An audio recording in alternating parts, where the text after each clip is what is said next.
There you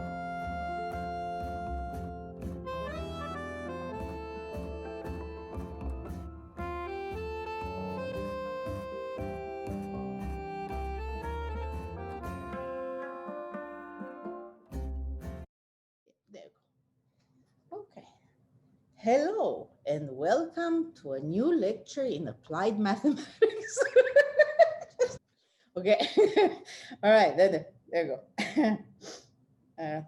No, these lectures will be interesting. So become an influencer. All right, guys. So today we're going to talk about 1D diffusion equation. It's a PDE actually. All right. And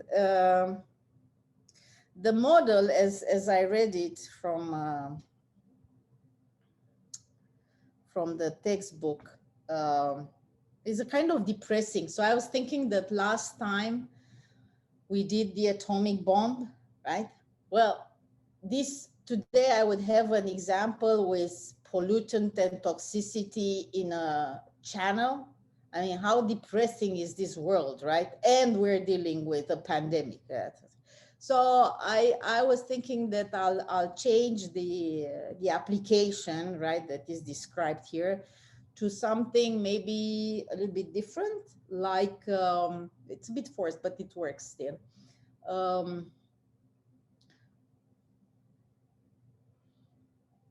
Like getting the temperature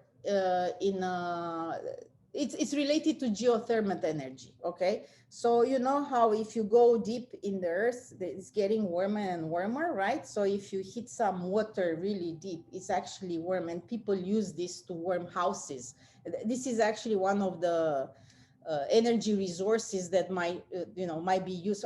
I would go for it 100%. If they would offer me tomorrow and they say, well, it will cost you a little bit more, like, maybe, a quarter more than what you're paying right now, I would actually take it. So what they do, they dig, and somewhere deep, they hit this water that is warmer than what we have outside right now. So let's say right now is -5. It's not -5, it's 2 degrees. Okay, whatever, right? But let's say it's cold outside. I go deep, I get the water, right, that is warmer, maybe it's like at, I don't know, 15 degrees, and pump it up somehow. It makes sense to pump it up, and then it warms, what is up there, and then it goes down. So there are actually plants that are doing this, and projects in, I just saw something done in Saskatchewan or somewhere about this, right? So anyhow, it's something that will be developed, I hope. Okay, so renewable energy, clean, very clean. So in this respect, okay, so the model would be that, I was fitting on this equation that we're going to discuss today, and we're going to do the dimensional analysis on, would be something like this. Let's say this is the surface of the earth, something, and then here there is a pipe, okay, that just goes down. Okay. All right. So it goes really deep, and the pipe is filled with water that just sits there. Okay. And I'm ignoring the gravity. Okay. So it's just there. It's filled with water, and somewhere here is another pool of water. Right. So I'm just going down with this. Well, actually, okay, I'm going down with this cable. Let's just call it a cable. I'm sorry, I didn't cook this one well enough, but it will work. I mean, that's how we learn. We learn together. So it's a conduit that is perfectly isolated, right? So it doesn't communicate with the earth around. Okay, so this is rock or whatever it is. Okay. All right. And then I have inside it like I don't know, some water or something. And then at the bottom here, it touches only with its edge some water. Okay. That is a higher temperature. It's like, would be like a source of heat. That's where I'm going. So here, this thing right? It's a heat bath. It's not a heat bath, it's just heat, right? So it would be like, this is really maybe a kind of a volcano. You know, I repeat, I just don't want to do the toxicity example, so I'm inventing now.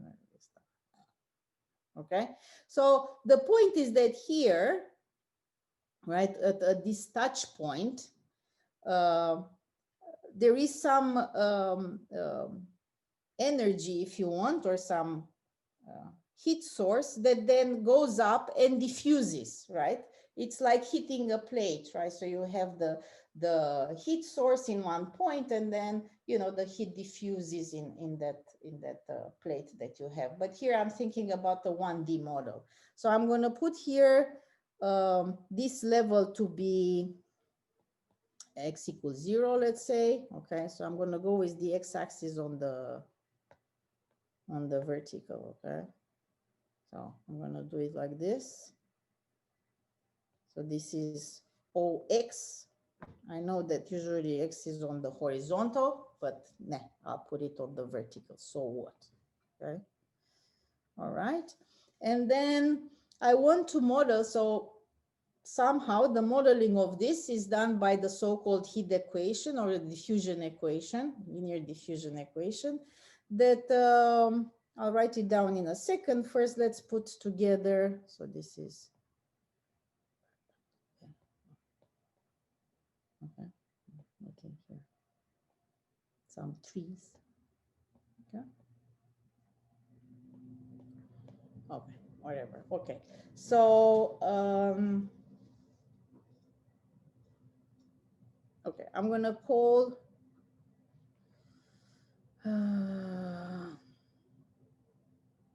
okay, U of X and T will be the unknown. So will be the temperature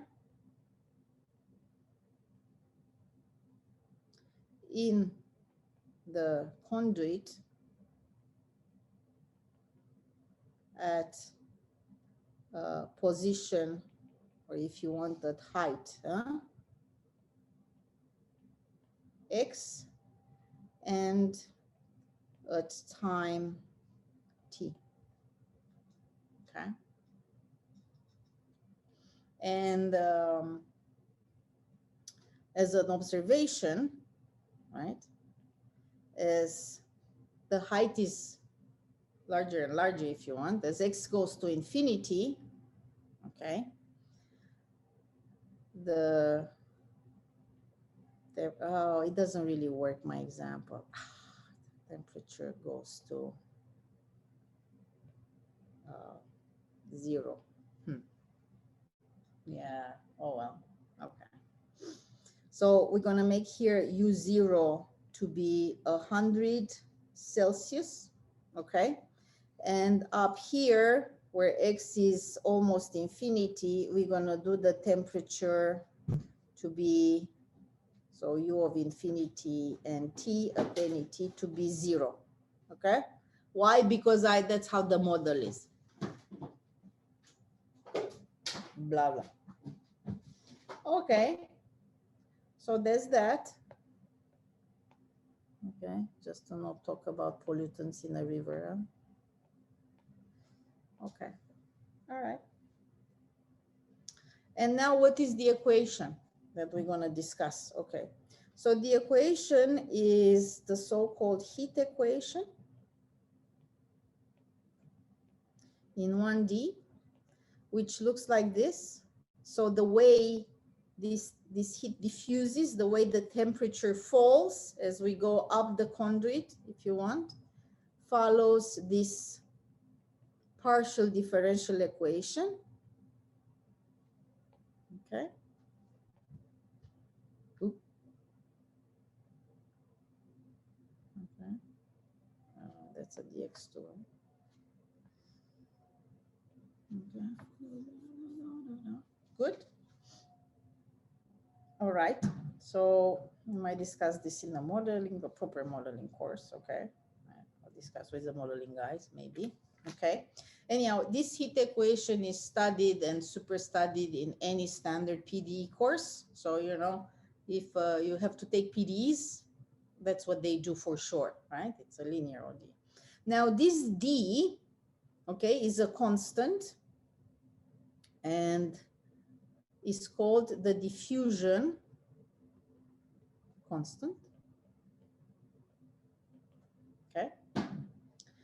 And then I'm going to add to this PD, this partial differential equation. So it's partial because it involves the derivatives with respect to different independent variables. So in this case, we have the X and the T, right? So there are two. It's not an ordinary differential equation. It's a partial differential equation. All right. So now we have these boundary conditions, right? So we have first the condition at X equals 0 that I said it's U naught, right? And this U naught is given and is a constant, okay? And then we have the boundary condition at infinity, okay? So at the surface in this case. So it's so far that we take it that this is in infinity. And this is 0. And we will have another initial condition. So at time 0, what is the temperature in the conduit? So is the temperature that is at the surface, right? So at the position, right, at any position at time 0, so any position at time 0, we have the temperature to be 0, okay? So if you want 0 Celsius is 0, right? So this is for any X in between 0 and infinity. So I repeat, this is a cook-up example because the standard example is with a long channel, okay? So I'll just make a long channel, but something. So it keeps going, huh? With water, and then we just put stuff in it, okay? So it's not a happy example, okay? So we put stuff in it. Well, I can say we put a dye, but why would you put a dye, right, in a long channel of water?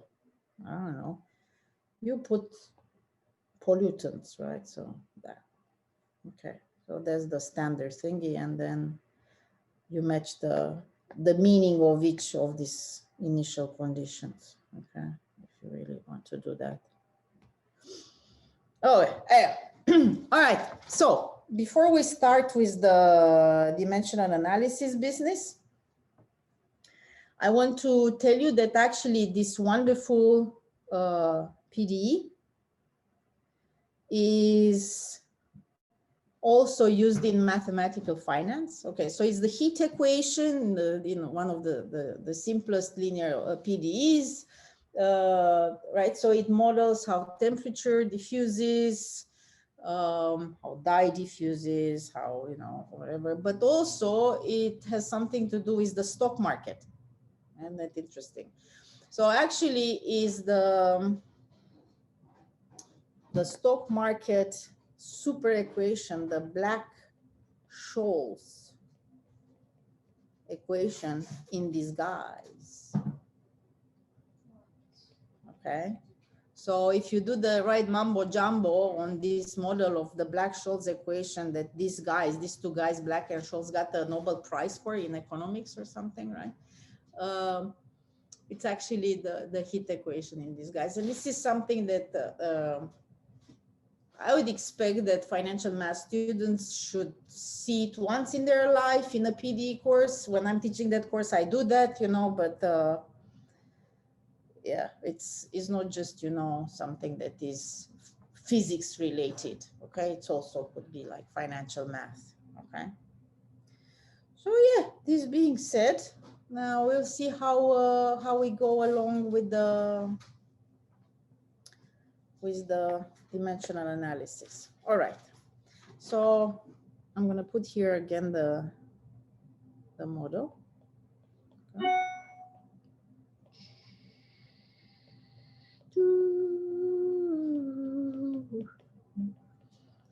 Okay, then we had this. So you don't have to write it again. I'm writing it because I like to see it. Huh? Okay, so these are boundary conditions. I know you're not used to this lingo yet because you didn't take lots of you didn't take PDEs yet, and this is an initial condition, right? Because it's at time 0. Okay. And now this being said, oh, so this is for, right? I should say that X is like this and T is positive. So, well, the main assumption to start this dimensional analysis is that we will take as given that a certain relation involves all data, okay? So we assume, why we assume, I don't know, just because we have I don't know, some ideas how to attack stuff. Attack, no, not really attack. Okay, we assume that there is a relation, okay, that involves all data, okay? Meaning that we assume that there is something that, so meaning that there is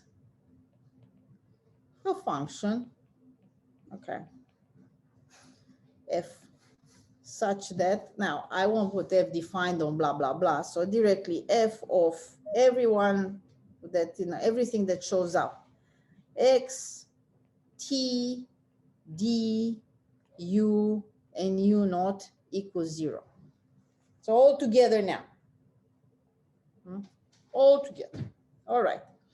And once we put them together, each of these symbols represents a physical object, right, that has dimensions. So whatever combinations there is on the left-hand side, on the right-hand side, we say, okay, it should have no dimensions. So this 0 here is adimensional. Okay, so no dimension. Okay, and then we're going to start with the analysis of the left-hand side as we did it last time. Right, so we're going to take one by one each one and say, okay, what is its dimensions, right? So there you go. Somehow, when we put these guys together, so we know that we should have the dimensions of x, which will be lengths, right?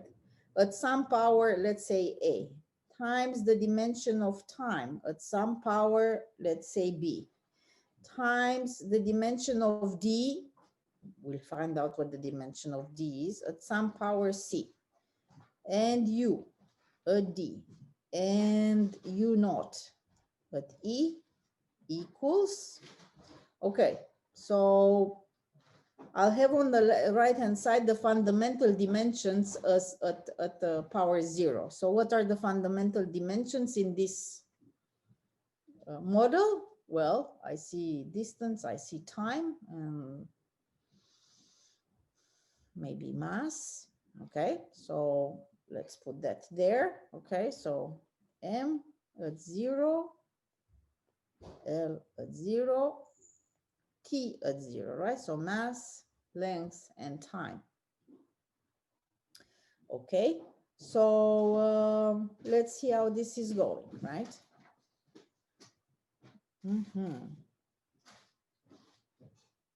Okay, I have people walking around. That's the pain of teaching at home. Huh? It's people walking around all the time. That's focus. How am I supposed to focus? Okay. All right. So let's see what's going on here. Okay, so now we have to put the dimensions of each one, right? So this is easy. This is L, right? This is time. Okay, I'll do it with a different color. Oh. Okay, this is time.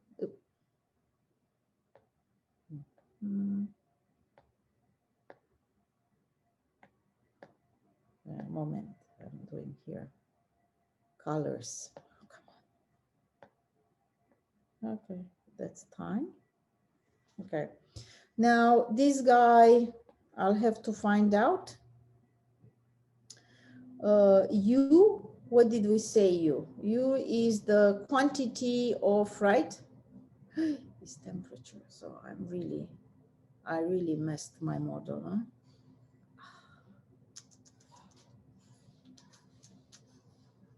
Okay. Yeah. Yeah, guys, you know, I tried. Oh, well. Okay. So this is quantity. It cannot be temperature because then the model doesn't work anymore. Okay. So this will be quantity of a substance. Yep. Can we also do instead of temperature just energy, like the last example Yeah. that we did last Then time? it's a different, yes. Then we discuss a different problem. But Okay. definitely, yes, we can do that. Yeah. But I prepared this one with the quantity now. So of substance that diffuses in water. Okay. So this would be, right? Here, bad teacher. Okay. The quantity of substance goes to 0.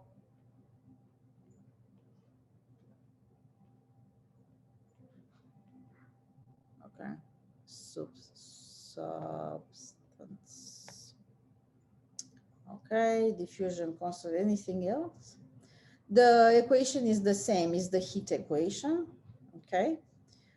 We have to change this guy so it won't be 100 degrees. So we will have something like a constant that involves the quantity per volume, right? So it will be quantity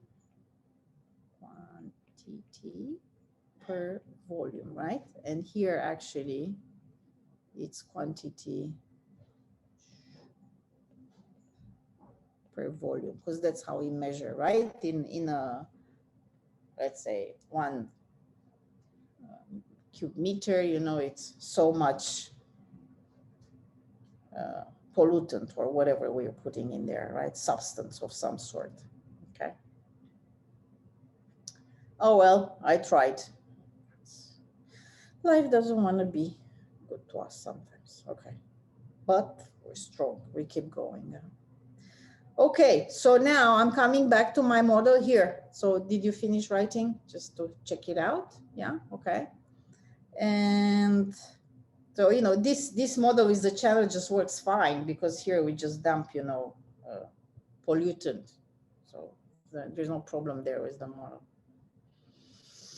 Okay, so this will be measured. Now it's quantity, right? So this one here was quantity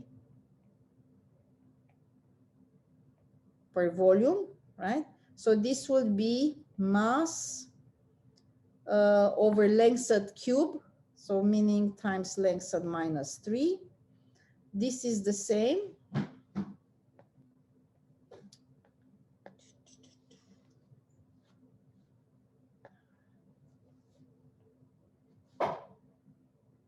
Okay, and now I have this guy left, right? So this is the question mark that we have to figure out. So I can just look for it, but I didn't want to look for it. I just wanted to deduce it because that's a good exercise in that as well. So how could we do this? I'm looking at the PDE, okay?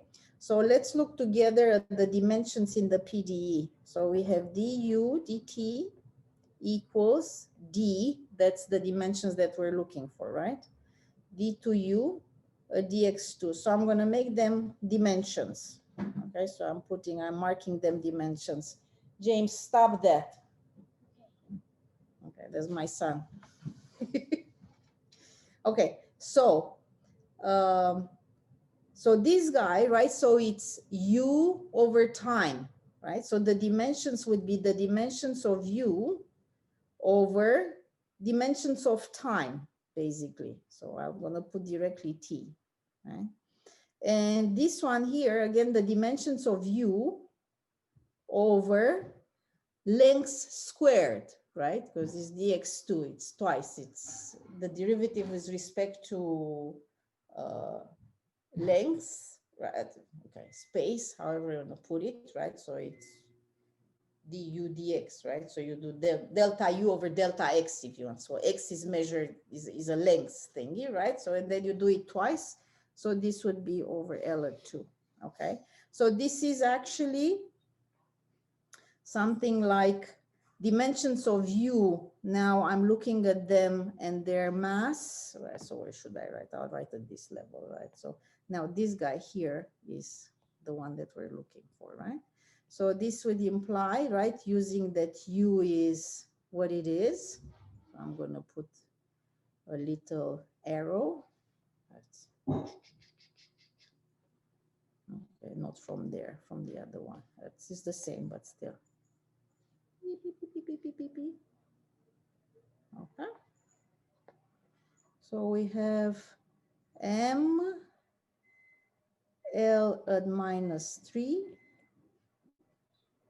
t at minus 1 equals the desired dimensions times, okay, I'm going to go and close some doors because my mom is cooking now. Okay.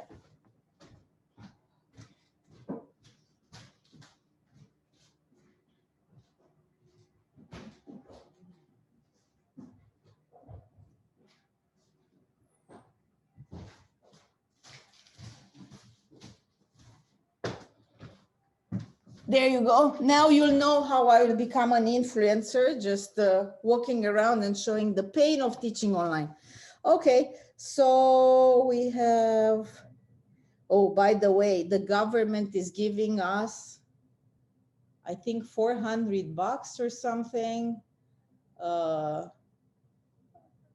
just non-taxable or something because we work at home. So the office is paying the office at home or something. Anyhow, okay, so, right. So there's the U. Now I'm on the right-hand side. Okay, so that was the U. And now another L at minus 2, yeah? So now I'm cutting what it is to cut. Huh? Okay, so au revoir, vous aussi. Okay, so we end up with, right? So from here, we get the D better B. So will be L at 2 on the right-hand side, right? So it will be something like L at 2, T at minus 1. Let me check. Yay! So now I can say, okay, so after this kind of little computation, that this guy is in L at 2, T minus 1. Yep.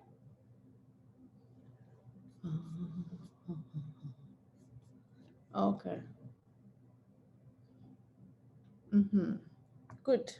Okay, so, yes, okay. Do I have something to change here? Yeah, okay, so thank you. Good. Okay, so here, that was 0. Okay, so I'm going back.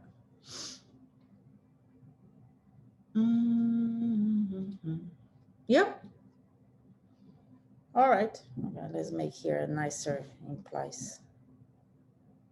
Okay, so now I'm gonna flip the page and put, you know, instead of XTD, U naught, all these guys. Okay, so let's see. All right, so we have just, I'm gonna just put it, did I put, yeah, okay, good. So we have, okay, let's write this and have it here. Again, I'm doing the same thing because it's better. Okay, so it was this, right? Not with E. So this is M at 0, L at 0, T at 0. And now for each one, I'm going to put what it is. So we have L at A T at B. This guy was L at 2, T at minus 1, C. And then we have M, L at minus 3, D.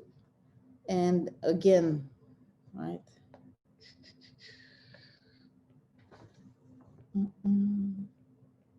M, L at minus 3. So that was the D, there's the E. And all this stuff is 1, okay? On purpose, I'm putting this M at 0, L at 0. So you see where the linear system that I'm gonna write now is coming from. That's why I'm doing this, okay? And so now, you know, seeing the right-hand side, left-hand side, we're gonna end up with, okay, so L on the left-hand side is at what power? Is A plus 2C minus 3D minus 3E must, okay, that's L. Now T is at B minus C. And finally M at D plus E, just checking to not make any kind of silly mistakes. M at 0, L at 0, T at 0. So now I'm going to end up with a linear system. Huh? So it's A plus 2C minus 3D minus 3E must be 0. B minus C must be 0. And D plus E must be 0. And we say, hello, linear algebra. Why did we have to do linear algebra? What is it used for?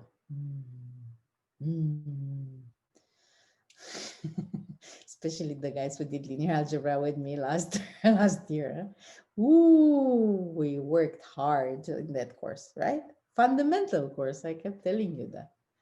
All right, so now what I'm going to do, I'm going to write this one as a linear system, and I'm going to review a little bit about it, you know, just to make sure that, you know, you remember little things. Okay, so the unknowns will be A, B, C, D, E, right? So there are 5, and then I have 3 equations.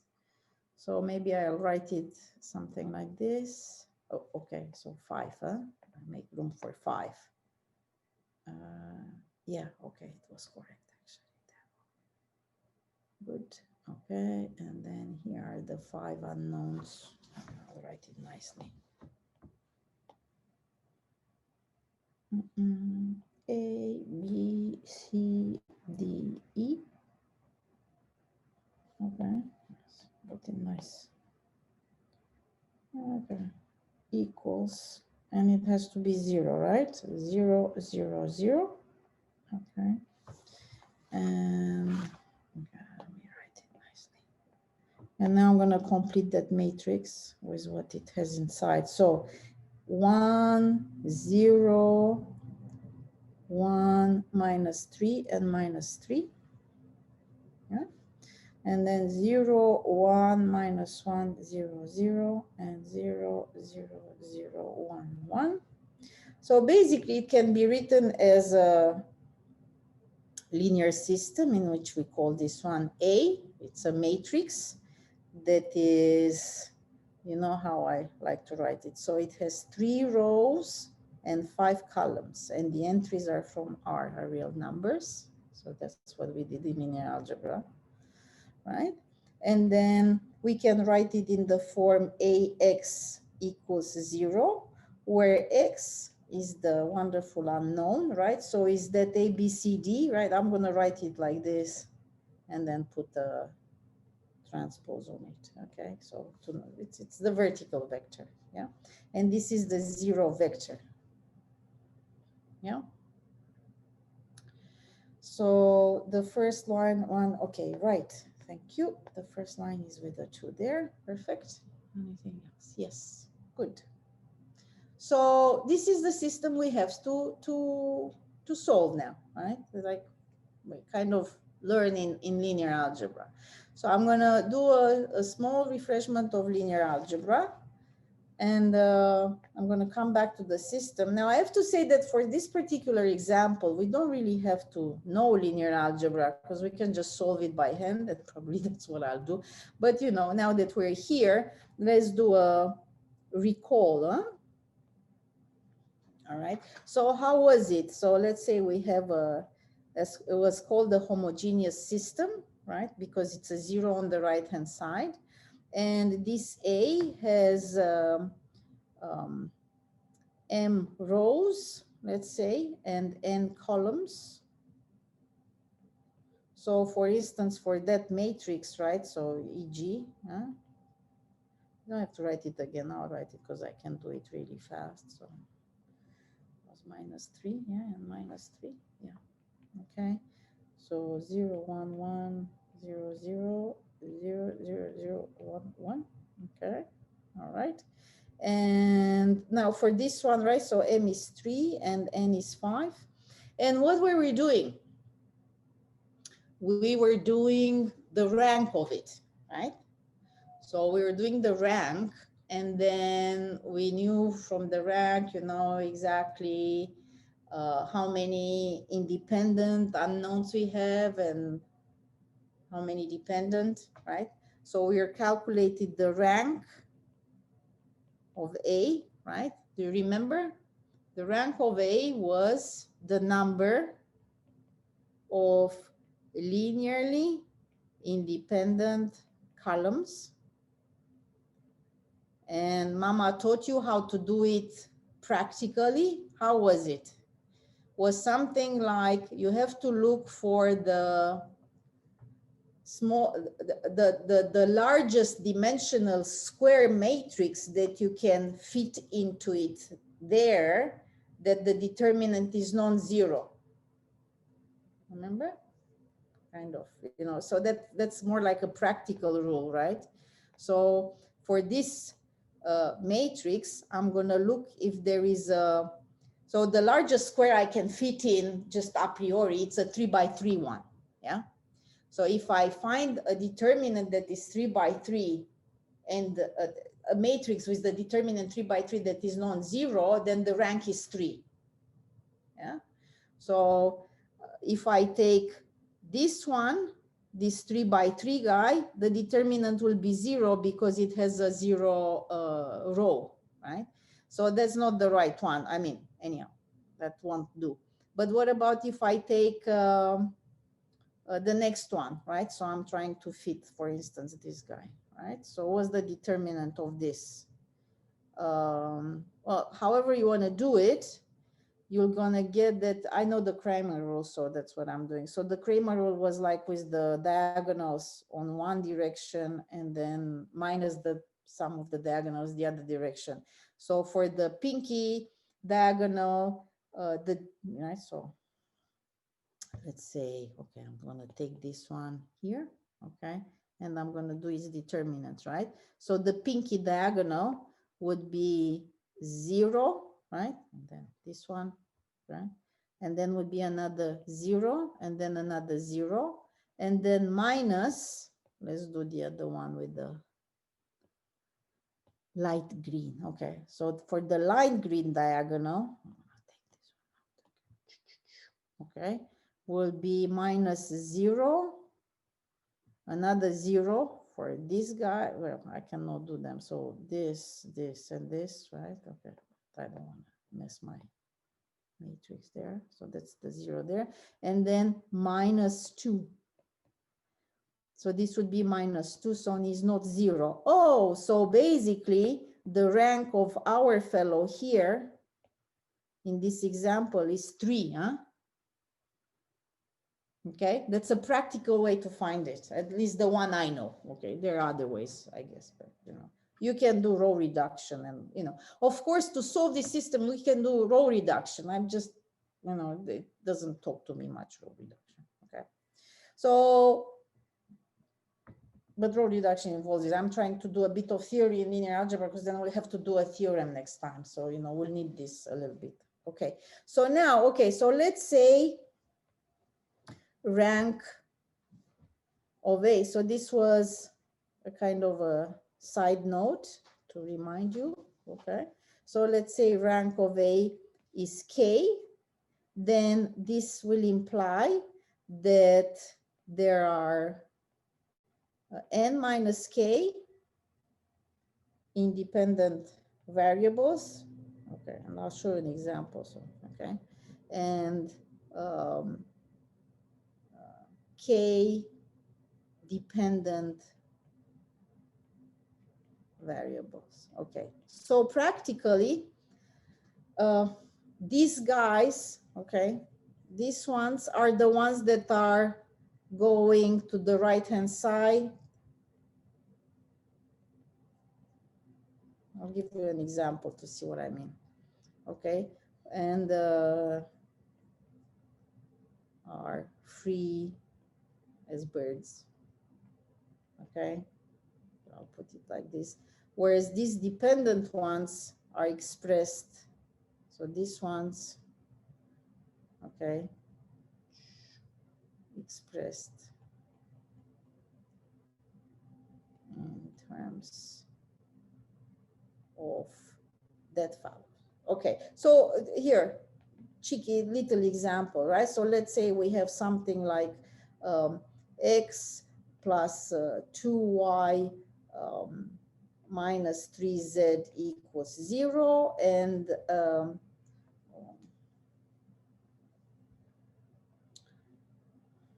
x plus 5y, 2x plus 5y equals 0, okay? So if here, if we're doing the theory, right, we would have A to be this, okay? And you have 3 unknowns. But practically what we would do, right? So what we would do if we were to do it on the, you know, by hand and forget about the theory, we would just move that Z on the other side, isn't it? And then we'll say, oh, we're gonna solve these guys, you know, this system, and we're gonna get X as a function of Z and Y.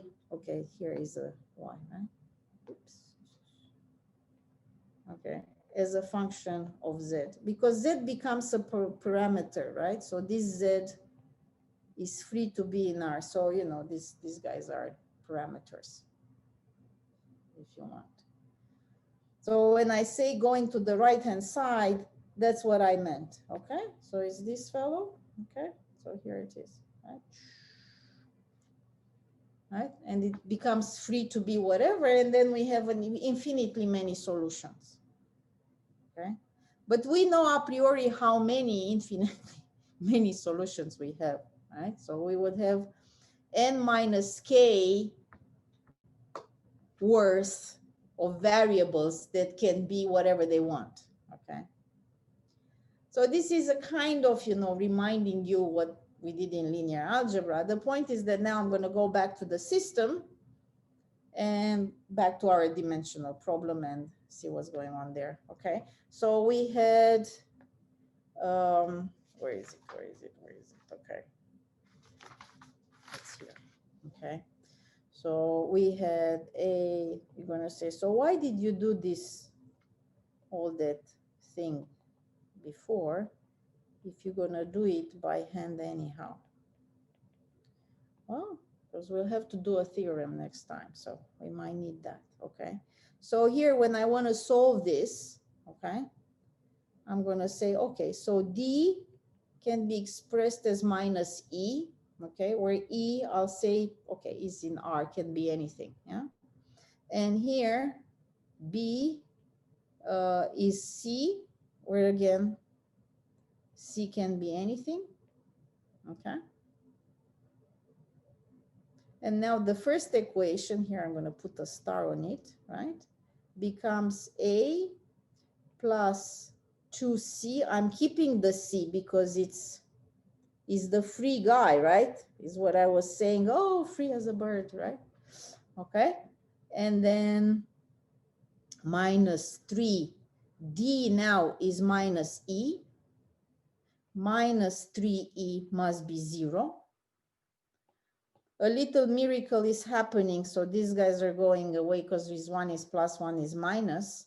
and we end up with A plus 2C equals 0, from where we deduce that A is actually minus 2C, right? And C is in R, is that guy here. Okay. So what is the solution? The set of solutions of this system? Well, we have the following, right? So we have C and E can be anything, and the rest, A, B, and D, are expressed in terms of C and E, right? So we have A is minus 2C, B is C, C is C, right? C is itself, D is minus E, and E is itself. And this is where C and E are free to be anything. So now if I want to write this as a vector, okay, equals, right? So I'll have C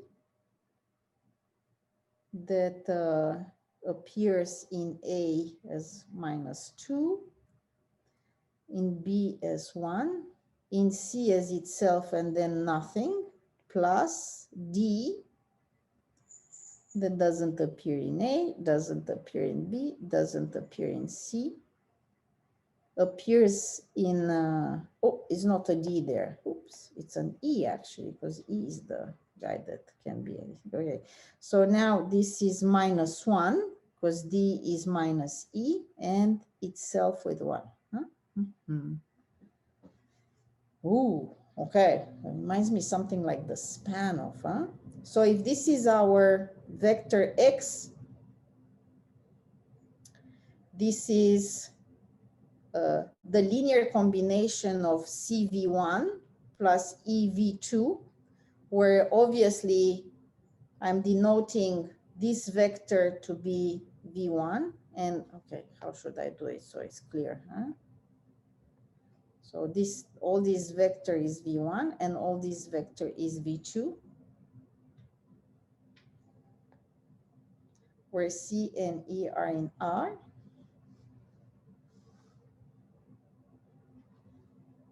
Okay.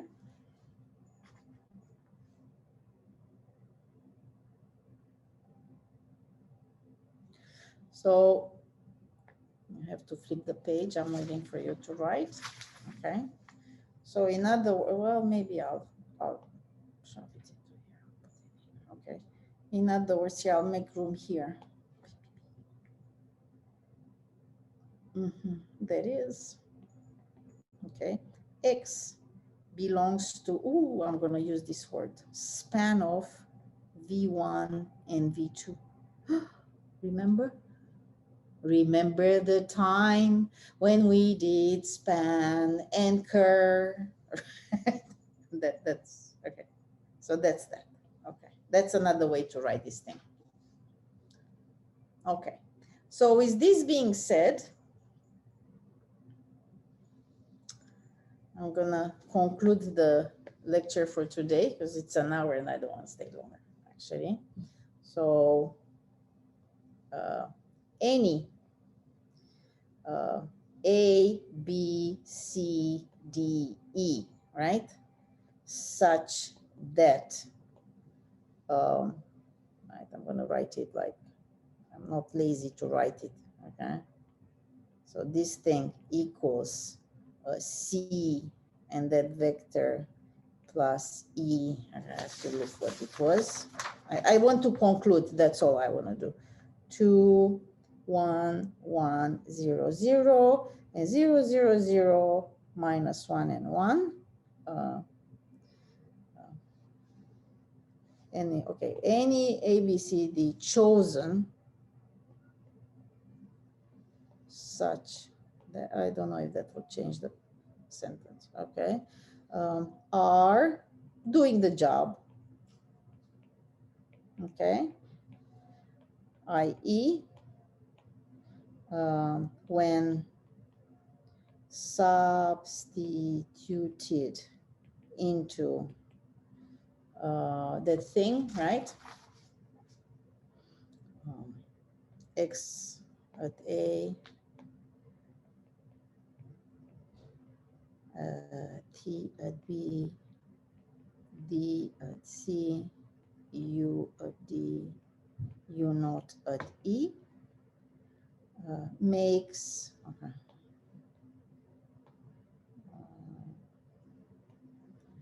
makes this quantity dimensionless. So that's what we did, right?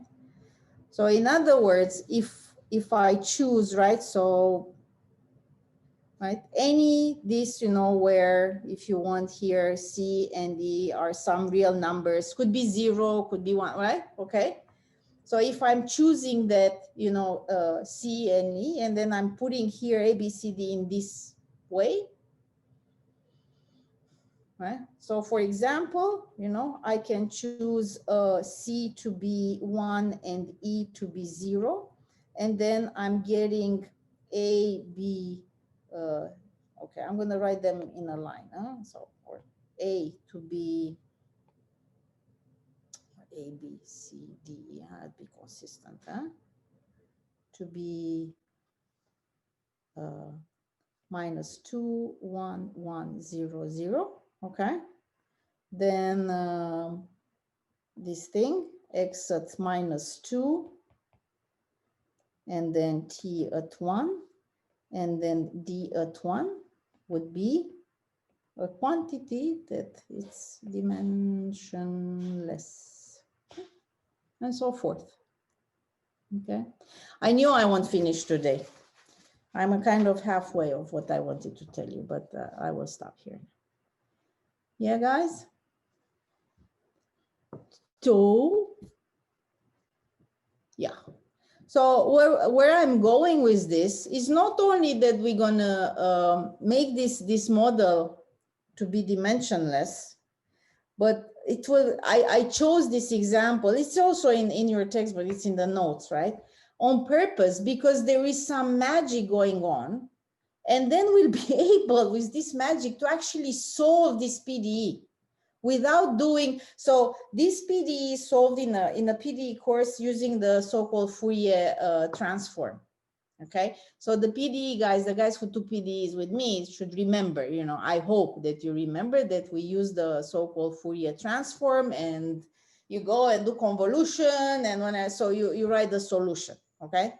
But magically, you know, for doing dimensional analysis and going a step further, you know, we're going to hit an ODE that we can solve, and then we're going to put our hands on the solutions directly, which is a kind of, I find it very interesting, actually, you know, how come, you know, it's, and there is a reason, there is a symmetry in the problem, and, you know, it's hidden in there. That's why.